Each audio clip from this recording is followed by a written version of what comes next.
Hey, what's up guys? Jake with Legacy 4x4 here again, and today we're back working on my do-it-yourself teardrop square drop camper. Let's get started.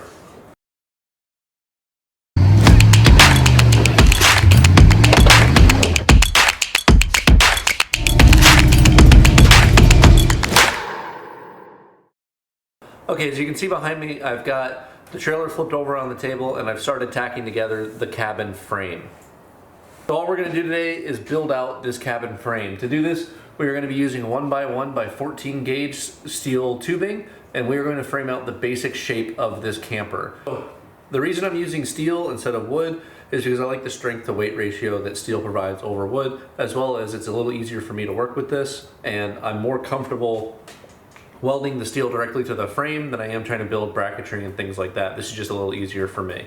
But you can see behind me that I've got the basic shape started. I've got a couple of the vertical bars all laid out. I'll take you guys around where we're at now, and then we'll talk through what comes next. So far you can see we added a 1x1 steel upper on top of our 2x2s. We did it on both sides, and we've started adding our vertical uprights. Now, these are all just tack welded into place.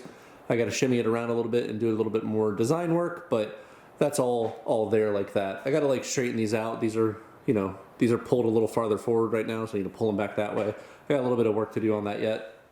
The basic idea is, as you look back here, you can see that this 1x1 is raised above the 2x2. That's because the wood floor for this is going to set on this little recessed notch here. So by doing this, it adds a little bit of weight, but it also adds some structure to the trailer, and it provides a place for me to tie my wood floor into that will help waterproof the floor. Because now I'm going to have the floor sandwiched between all of this steel, and I can run caulking and trim along the sides there. But you can see that that's that. I did all this off camera, just working in the evenings. That's why I didn't shoot earlier this week. But this is just the tacking together, and we've got some more important things to work on in this video. So I've got 80 more feet of 1x1 down here. We're going to start cutting it, and we're going to start tacking this into place. So let's just go into a little montage.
So I skipped a bunch of that. I don't find building a simple frame like this to be extremely fun content. I mean, at the end of the day, all you're doing is cutting, placing, and welding and tacking these things into place. This whole thing is only tacked into place, hence why you can see I have ratchet straps going through the middle. So the 1x1 is not, it's structural, sure, but it's not very strong. And so it has a tendency, especially under the welding, to want to bow out, bow in, and go all sorts of weird directions. So I have it ratchet strapped into place to keep the upper frame rails, the cabin frame, along and straight and narrow and all lined up. That way I don't have like any one piece of the cabin frame wanting to bend in on itself. But this is where we're at so far. I'm almost done.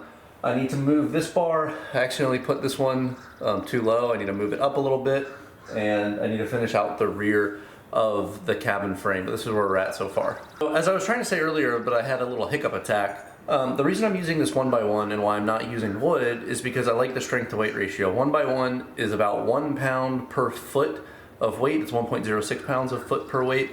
And so all said and done, when this entire metal frame and the trailer is completely finished, it should be like 410 to 415 pounds or so. Add in the axle and the tires, and you're looking at like probably 450, underneath 500 pounds for sure when you include all the gussets and everything.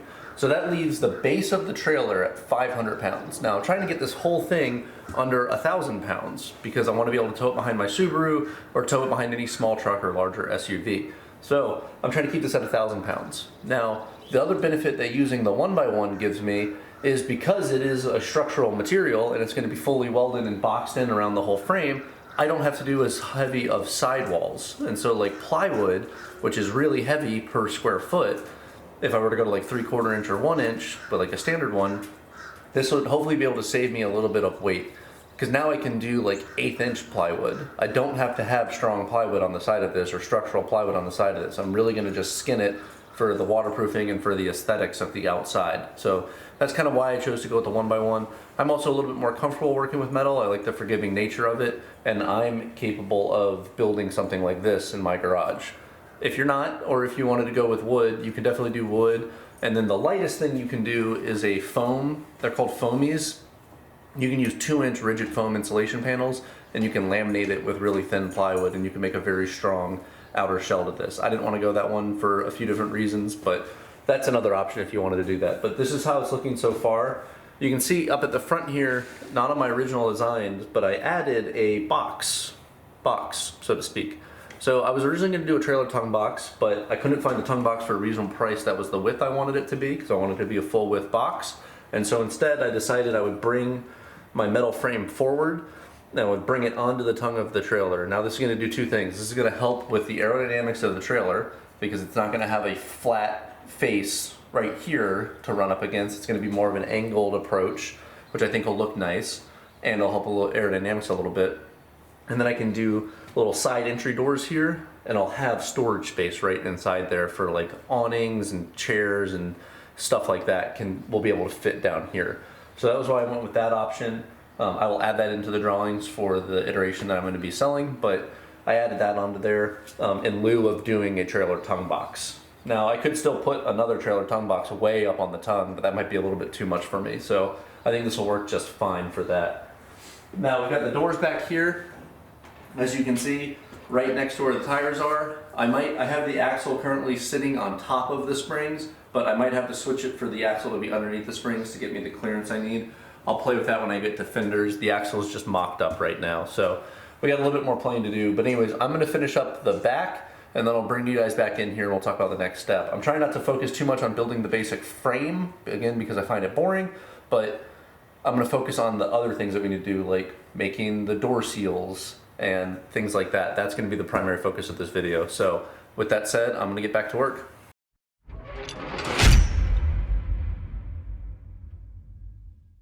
All right, so we have the whole trailer built. I'm gonna go ahead and walk you guys around it. At least it's all tacked in. It's not actually welded yet. That'll be the next step. Let me walk you guys around it and I'll talk through what the build looks like and why I chose the things I chose. And then we're gonna go into a welding montage. I'm gonna spend probably 2 hours, 3 hours welding up every single joint on this thing. And then after that, we've gotta go through and clean it. But with that said, let me show you guys around the trailer. All right, so again, keep in mind I have all these cross straps through there just to keep the frame perfectly squared with the lower frame. It's just tightening it all up right now. Since I only have it tacked in, it has a tendency to want to shift around. So I just have it tightened down right now just to hold everything into place. Starting at the front, you can see we have our front box here. This is going to be that front box space instead of putting on a bolt-on type system, and there's going to be an access door on each side for it. Up here is just going to be regular old wood paneling. Moving up to the second set, this is where the window is going to go.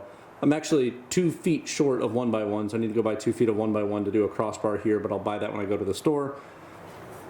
On the sides, you can see that we have our little lattice work type framing. I didn't line these things up because this is where a window will go if I choose to put a window here. At the top, you can see we have kind of more of that ladder work. And at the bottom, this is the door frame. I'm only doing one door on the other side, but this is the door frame and it's symmetrical on both sides. Back here, I continued the lattice work to support these joints going down to the rear kind of cut of the trailer. I did add in these little angle pieces because I had just some scrap, smaller pieces of it. This is really the only place I can add an angular gusset because the rest of this needs to be pretty open for the bed and stuff, but I figured one little angular gusset at the front would be helpful, and I had extra small pieces of steel anyways.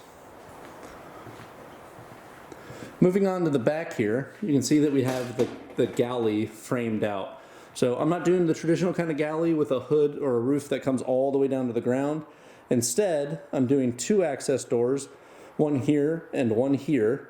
This side's gonna hold a cooler, and then this side's gonna hold all of the battery stuff. So there'll be an access door with a full pull-out slide there. That's what all these are for the drawer mounts, things like that. And then up top here, this is where the access will actually lift open, and this section is gonna have a butcher block tabletop, and then just basically storage for stuff back here. And the door, the hatch is gonna go from this angle, and it's gonna come down to here, roughly. So that's what we got for the rear hatch. This whole section from this wall all the way up to this wall is gonna be the bed space, the living space. Then you have your front box, and then that's that. On the top here, this is where the air fan's gonna go, up here in the center, and that about completes all of that. That's the shape it's gonna have, so not complete teardrop shape, but kind of teardrop-esque shaped. Okay, now again, I went with the 1x1 on this because it's easy for me to work with, and it allows me to give it this kind of shape that I'm looking for. So just for some reference, this trailer is going to be a total of 4 feet tall, and it's just over 8.5 feet long, given the galley as well on the back there. So the 1x1 allows me to make that kind of complex shape. That way I have something I can skin off of. I don't have a CNC router or anything, and for the sides for this, I'm going to be basically bolting, clamping the wood onto these sides, and then running my flush cut router bit along all of the steel to make the cutouts for it. So that's another reason why I chose to go with steel instead of wood on this. Now, we've got that all done, as you can see. It's all just tack welded. I need to go through, weld up every single joint, and also clean up the whole thing. So I had to clean up all of these outside edges and all the inside edges so that I have something flush to mount everything to. So I'm gonna start with the welding, and then I'm gonna get the angle grinder out, and I'm gonna go through and flap disc all these corners. So wish me luck, it's gonna be dirty.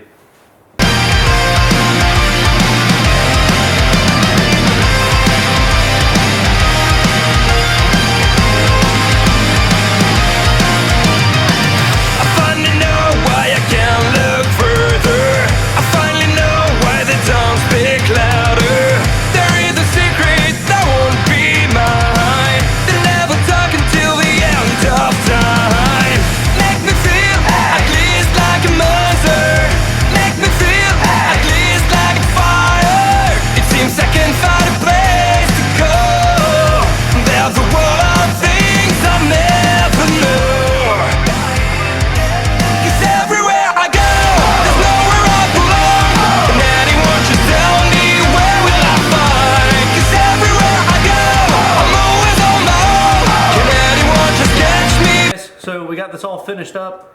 Maybe a little bit chaotic of a video. I was originally going to plan for this to be longer, include more things, but I'm trying to chunk these down into like manageable steps so that if you choose to buy the plans or if you're just following along with the videos and making your own trailer, it's kind of like manageable to like what you can do in a day or a weekend, and I've spent a weekend's worth of time on this so far. So, sorry if I cut some of the footage out, but let me walk you guys around the trailer and show you guys what it looks like. As you can see, it is finished. Now, there are some things to do, and we'll talk about that in a minute.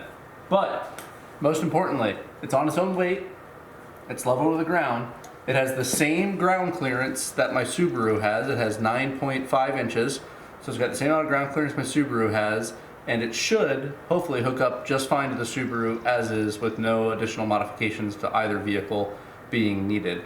Now, I do have the axle is currently sitting on top of the springs, not underneath of the springs. If I need to raise the trailer up a little bit, I will flip the axle to the underside and run it on the underside of the springs instead, and that'll give the trailer a little bit more height. The only reasons I might do that are for the fenders or for hooking up to the Subaru if I find out that this is not tall enough and it sits too low or it's got a weird angle to it behind the car. But anyways, it rolls actually super easily on its own, which is nice. I don't have an actual scaled measurement for the weight yet, but I anticipate that this is around 450-ish pounds right now. So that's using the metric of 3.1 pounds per linear foot of 2x2 and then 1.06 pounds per linear foot of 1x1. So I used a total of 180 feet of tube on this, 80 feet of 2x2, and 100 feet of 1x1. So it should be, beer math, around 450-ish pounds right now, which is pretty light. My Subaru can tow 2,700, so this is relatively light, truthfully. Now, because I made the whole frame out of steel, as I talked about earlier, this is going to allow me to use the thinnest wood and only 1-inch foam on this whole thing instead of going to 2-inch foam or thicker wood, because I did all the work out of steel originally. So, as you can see, it's sturdy. It's very sturdy. It's not going to go anywhere. So now I can go really thin on my walls and really thin on my foam and thin on my inner walls to make up some of this weight. So 450 pounds, I anticipate adding another 500-ish pounds in terms of wood, foam, mattress, accoutrement, and things like that. And then loaded, this thing should be, with the cooler, with the batteries and everything else, this thing should still be under 1,200 pounds, which was my goal weight. We will be weighing this trailer though at the end of the build series here. We will get a fully loaded, ready to go weight of this trailer. But let me take you guys around the trailer real quick and show you what it looks like. So starting up front, you guys saw earlier, this is our front tongue box. So we're not putting an external tongue box on this for a bunch of reasons. I figured, one of my friends at work recommended it. He's like, hey, if you're building the rest of this and it's gonna be watertight, why are you not just building your tongue box yourself too? So I went with this. It adds some aerodynamics to the trailer as well. As you can see, it kind of carries that slope down the roof line, which I think is nice, adds some aerodynamics, and should make this thing look really nice. I think as a whole, this has a really nice shape to it personally. Now, I wish I had enough steel to do a crossbar down here, but I don't. So I might go buy just 2 more feet just to do a crossbar there, but we got that all done. I didn't do vertical bars here because this is just going to be a flat plate. Again, because I ran out of steel, probably could have stood to have one down the middle here just as a support for the plate to go, for the wood to go, but we'll play with that. I might buy a little bit more steel to finish that up. You can see down here, this is the only place we have angular gussets, but we added in these angular gussets here, and I've gone through and I've smoothed all of those weld joints. Now when you do this, you really want the surface here to be as flat as possible because we are going to be mounting wood along the sides here, going down to where all these joints are. Up here, this is going to be the main roof line, and I'm going to put a window right here. So it's going to have a nice big window right here at the front of the trailer. So we've got space to put the window there. That's what these crossbars are for.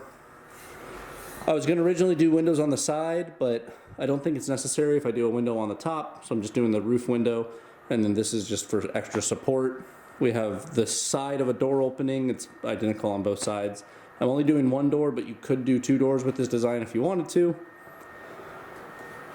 Down here you can see the axle all mounted, and we're running 15-inch ST175 tires on this for regular size trailer tires that you can buy anywhere. And then back here we have the galley. This was definitely the most work to put all this together, but I think this looks really great back here. It gives the trailer a really nice kind of like sloped look to it, which I'm really digging. I do have to come through and cut these ends off still, but like I said, we're going to do a battery box, and then on this side is going to be a cooler. You can see down here is our big plates and all of our gussets. That's where our stabilizer jacks are going to go. I'm just doing 2 stabilizer jacks on the rear, and then the front will lend off of the trailer's jack itself. That's what it looks like from the side, a little bit better vantage point. Again, I really dig how this thing looks. I think it has a really nice shape to it. Not quite teardrop, but very, very similar to teardrop. And then coming back around front, that's what that looks like. So that's the trailer. I'm really happy with how this thing is shaping up so far. I love the look of it. I think it's going to look really good behind my Subaru when it's all done, and I'm really digging the overall shape and the design of it. Of course, I've got some bias on it. I did the design, so I'm a little bit biased towards how it looks now, but I'm really happy with this overall. Now, the next step, before I get to wood and all that kind of stuff, I've got to do the last couple pieces of accoutrement to this. So I've got to add some 1/2-inch bar, some 1/2-inch flat bar around this window opening. That's what I'm going to mount the window into. It's going to be recessed so it's like flat with the top of the trailer. So I got to mount that 1/2-inch bar in there. I might also do 1/2 inch bar around the door openings, the 2 access panels in the rear and the 2 access panels in the front. It depends on if I can get to my steel supplier in time tomorrow, and then in which case I will do that 1/2 inch bar there. I'm still working out my plan for the door seals, so that 1/2 inch bar is going to be part of the door seal though if I go with my plan, my first plan for those. After that, I want to do one more go around through the whole trailer. I won't do this part on camera, but I do want to do one more go around, make sure I've got all the joints welded, make sure I've got everything all smoothed out, and I've got it all prepped. After that, then I've got to add some outriggers. So we've got to add in a few outriggers to the front of the trailer, around the wheel itself, and to the rear of the trailer.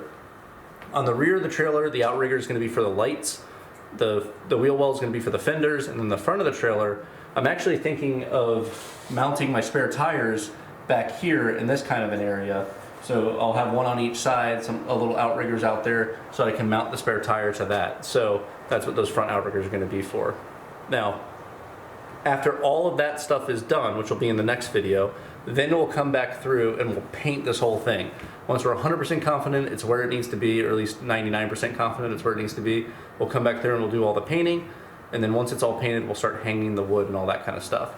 So we're making pretty good progress. At this point though, I do want to take this for a few test drives. I want to tow it behind probably my ATV or my Subaru, and I just want to take it around my neighborhood and do a few test drives, make sure I've got everything all tightened up, make sure there's no weird rattles or anything like that before I move on to the next step. I like doing this kind of stuff, these like periodic checks, so that I make sure that each phase of the build process has progressed correctly and that there's nothing I need to fix before moving on to the next step. It's a lot easier to fix metal work before I paint it, so I want to take this for a few laps around my neighborhood, maybe take it to Lowe's and back before I paint this thing. I'll probably take it to Lowe's to buy all the wood, honestly, because I can't fit a full sheet of wood in my Subaru, but I could fit it on this trailer. So I'm really happy with how this is shaping up so far, guys. I hope you guys like this video. Stick around for part 2, where we finish up the last little bit of accoutrements on this frame, and then we'll come back through and we'll paint it at the end of that video, and then we'll move on to the next phase, which is going to be all of the exterior skinning, exterior paint, and all that kind of stuff. I hope you guys like this video. Make sure to like, share, and subscribe, and I'll see you all in the next one.